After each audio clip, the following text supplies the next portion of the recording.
Hi, it's Mark Bossert, producer of the Pawlik Automotive podcast. We're here with Bernie Pawlik of Pawlik Automotive in Vancouver, Vancouver's best auto service experience and 20-time winners of Best Auto Repair in Vancouver as voted by their customers. We're talking cars. How you doing, Bernie? Doing well this morning. So we're preparing for the apocalypse, and we're going to talk about Jeeps. How reliable are Jeeps? Well, they're reliable enough to get you to, if there's a zombie apocalypse, to get you out to the bush. Let's put it that way.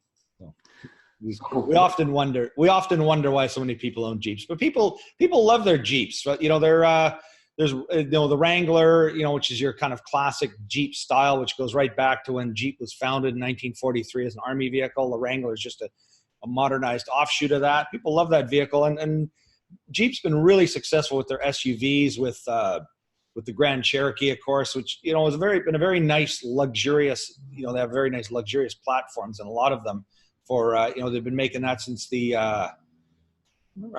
Grand Cherokee goes back well into the 90s, anyways. Almost a pioneer in SUVs. It really is, actually. It's I guess sometimes I argue maybe the Suburban is kind of like the original, but really the Jeep Grand Cherokee really brought the SUV to the forefront, and they're kind of like to me like the poster child of an SUV, because and everything that's wrong with an SUV too, because they're a lot of them they're not that big.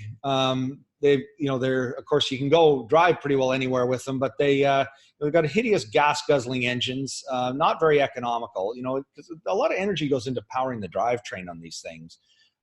So really, I think there was a while where the Jeep Grand Cherokee had about the worst gas mileage going, for a long time. So there's some things that maybe not to be so proud of, but I mean, they are an awesome vehicle in terms of what they do, and people love them. So, and we do work on an awful lot of them. So a variety of Jeep models. Yeah. So what goes wrong with Jeeps? Yeah. So let's just, we'll just talk for the last couple of decades. So say from the year 2000, as much as I hate to say it, there's actually quite a lot of stuff on Jeeps that does tend to go wrong. And let's just start with on the engine side of it. So Jeep, mostly gasoline engines, but in the Grand Cherokee, there's some diesel options. In the Liberty, they put a diesel in for a little while too. So let's just talk about that Liberty diesel. I mean, if you look at our list of podcasts and videos, you'll see a number of videos we've done. I won't delve too deep into them, but it's a vehicle I'd avoid. There's a lot of engine issues with these Liberty diesels.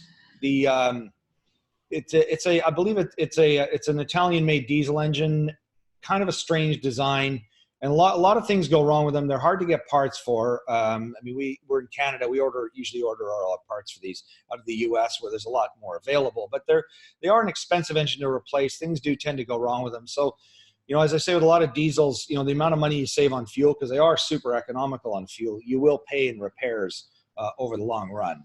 And these Liberty diesels, they're only around the 05, 6, 7, somewhere around that model year. So these are starting to get pretty old, and we're seeing less of them getting repaired nowadays. I think they're just getting less economical as they tend to get older.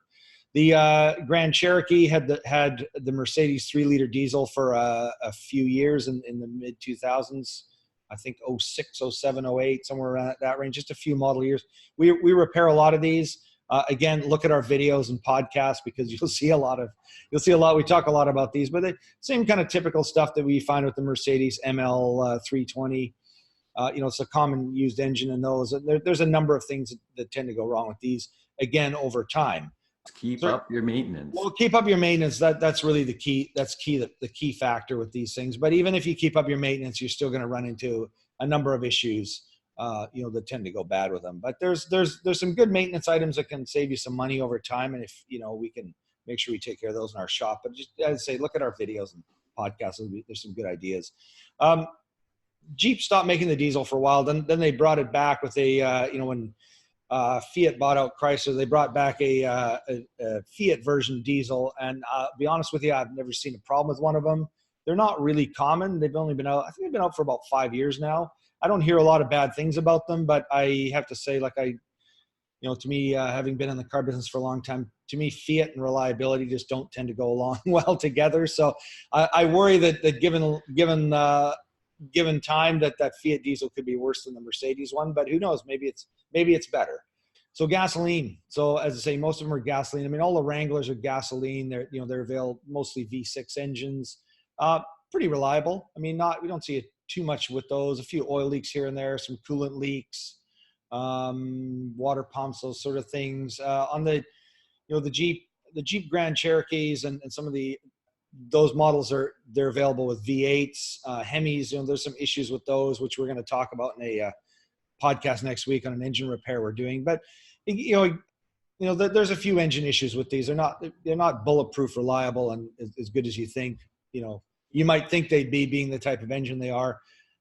The earlier straight sixes that they put in a lot of Jeeps, and this went into the 2000s. Those were a really good engine, really bulletproof, reliable engine. So if you're looking at something older, if you get one of the 4-liter straight six engine, those are really tough.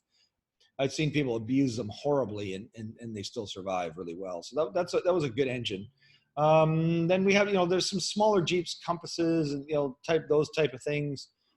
They tend to be fairly reliable. A lot of them with 4-cylinder models, pretty decent. And of course, I'm sort of thinking back.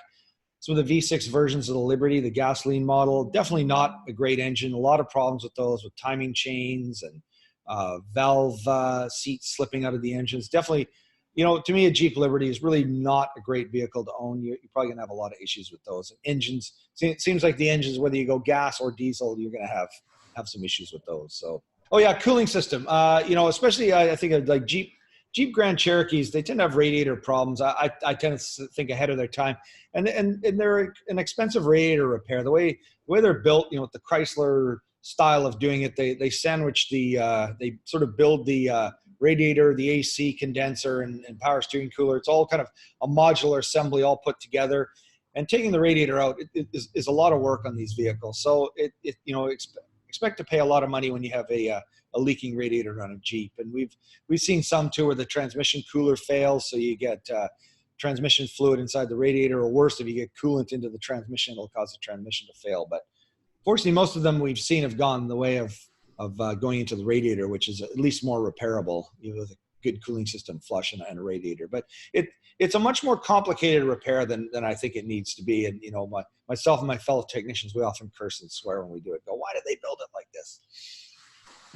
So what about the transmission and drivetrain? Generally, these are pretty reliable. We don't run into too many problems with them. Yeah, generally pretty decent.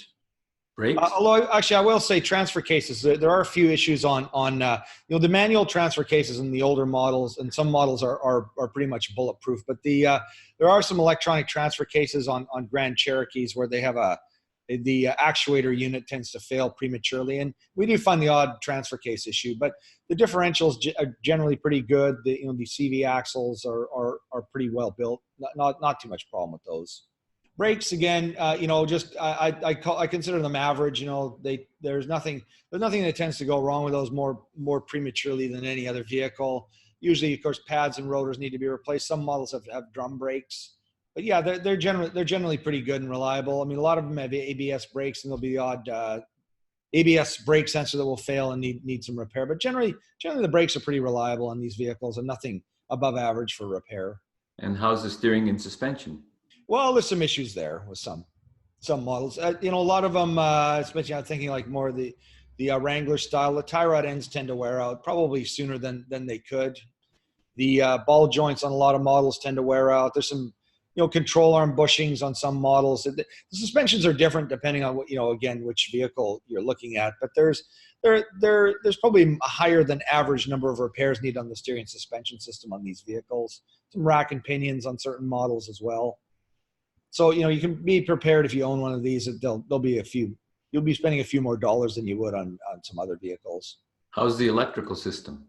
Generally pretty good. And some of these are pretty complex, especially on the Grand Cherokee, which, some of them are pretty fancy vehicle. But generally it's pretty good and pretty trouble-free. And how is the body fit and finish? Well, some of these are, I'd say, okay. I mean, especially like the Wrangler, of course, is a more utilitarian vehicle, so it's not quite as fancy. It's not quite as fancy, and people don't expect it to be. I find like the Jeep Grand Cherokee, when they're new, they tend to be really nice, but as they age, they tend to I don't know, get a little creaky, and the fit and finish doesn't seem to be quite as good as they were when they were new. But we don't really run into a huge amount of electrical problems with them. But it does get me thinking. You know, one thing we haven't talked about really is the air conditioning and heating system, and there are a number of issues with Jeeps. And again, I'm thinking more of the Grand Cherokee models with you know, AC evaporator core problems and heater core issues. You know, these can be expensive repairs that require the dash to be removed. So we see that on some models, not all, but you know, occasionally they have issues like that need to be repaired. So to sum it up, other than freeing yourself from a liberty and at all costs, how are Jeeps overall for reliability? You know, again, I'd say probably a little below average for some, but I think, you know, a lot of people buy Jeeps because they like the vehicle, and to me, I think that's kind of one of the most important things in owning a car is, you know, do you like the vehicle? Does it suit your needs, and is it what you want? And so, you know, you know, you will be paying a slight premium to own a Jeep in terms of repairs for that kind of thing. So, you know, and as I said, you know, the Liberty is a model I would avoid. There's a couple there that, you know, probably avoid, but Grand Cherokee's decent. The Cherokees are good. The Wranglers are okay. You know, they're just, you will just spend a little more money than you would on some other vehicles. So there you go. If you're looking for service and maintenance on your Jeep in Vancouver, BC, Canada, the guys to see are Pawlik Automotive. You can reach them at 604-327-7112 to book your appointment. You have to call and book ahead because they're busy. Check out the website, pawlikautomotive.com. Hundreds of articles and blog posts on there about all makes and models of cars and repairs, and reliability reports as well. And of course, our YouTube channel, Pawlik Auto Repair, same thing, many videos, over 400 now.